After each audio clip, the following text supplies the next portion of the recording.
In 2015 I walked the Pt.1 Way, and at the end of that walk I'd enjoyed myself so much that I decided I wanted to continue the walk the following year.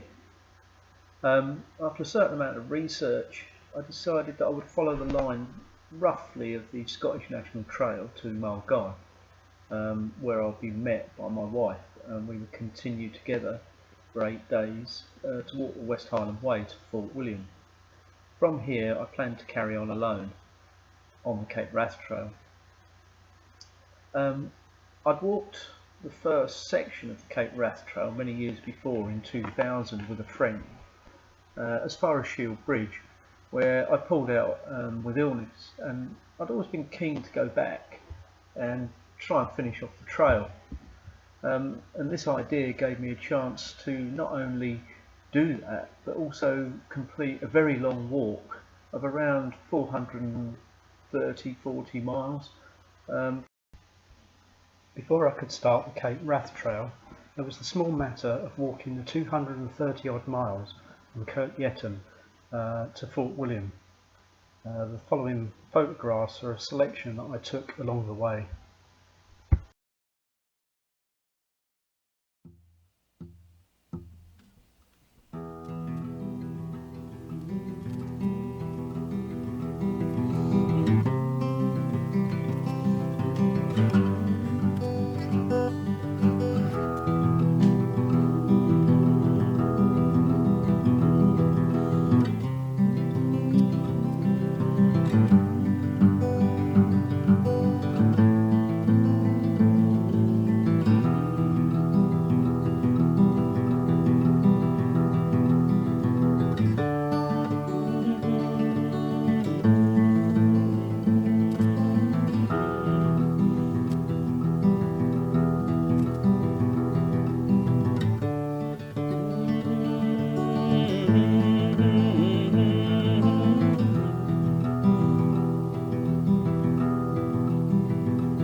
After 16 days of very varied walking and some fantastic weather, I found myself at the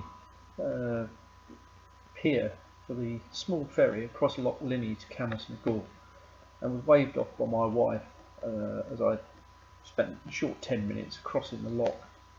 and found myself deposited on the narrow single-track road that runs alongside Loch Eel for around 9 miles.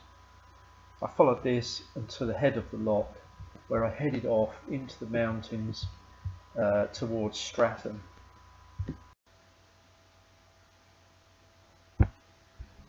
I soon found myself in very remote, wild mountain country on a fairly overcast day as I headed towards the peak of Gulvain. I had a long, steep climb up to a pass which was mostly trackless, making it very difficult and hard going until I reached Glencamgarry, where I camped by the river in the bottom of the valley. I had a fairly comfortable evening though, and next morning I packed up fairly early and headed off and climbed up and outside the other side of the valley towards Strathcarron. Once on the top of the ridge, I had good views down to Strathcarron and also Loch Arkaig, and descended through rough ground, very steep rough ground, down to the River Peen. Here I decided to wade across the river, which was fine, until I got to the other side, when I found that the ground on the opposite bank was very, very boggy, and I disappeared up to my knees in a bog at one point. Having extricated myself from this, I then reached Strathcarron, where I followed a track into Glendessery.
After descending to the shores of Loch Nevis, I passed the Sorleys Bothy and crossed a flat, marshy area to the banks of the River Carnac, which I followed for a mile or two until I found a decent spot to camp by a little waterfall in the shadow of Ben Arden,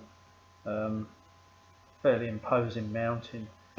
I spent a good night here, and the following morning packed up and continued along into the mountains until the path finished. Here I had to steeply climb up the wall of the valley.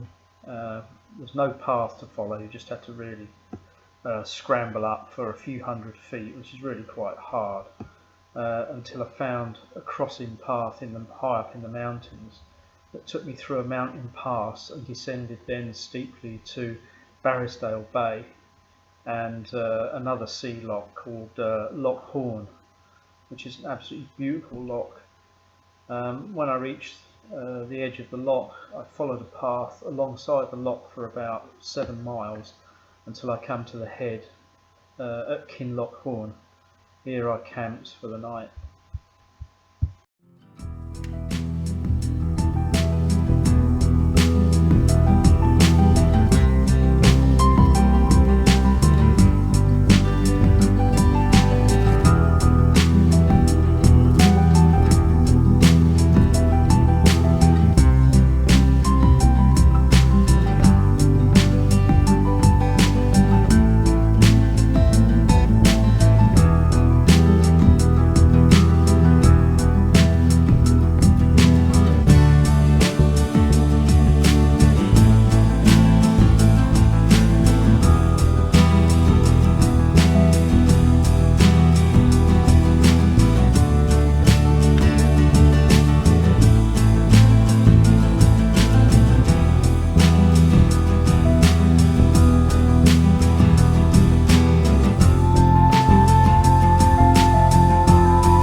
I left Kinlochbourne on a beautifully sunny day and climbed high into the mountains. Today I had to climb over the steepest pass so far, and the climb up to the pass was really tough and it seemed to go on forever as it was on trackless ground and was really difficult to follow. Eventually I got to the summit of the pass, but on the way up had some simply stunning views of the mountains surrounding me. From the pass I descended fairly quickly to a small village at the head of Loch Duick called Shield Bridge. Here I had a room booked in a trekker's lodge at the Kintail Lodge Hotel at the head of the loch, and spent my first night in civilization for 4 days.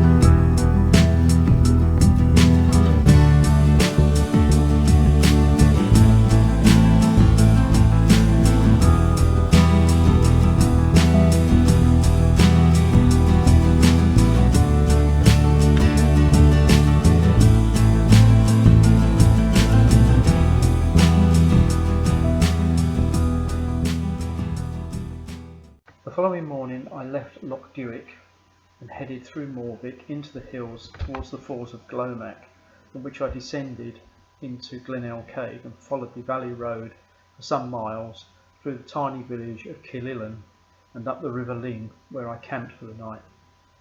I decided that night that I would finish my walk the following day, so having risen early I descended to Loch Carron and finished my walk at the Strathcarron Hotel, where I got a train to Inverness.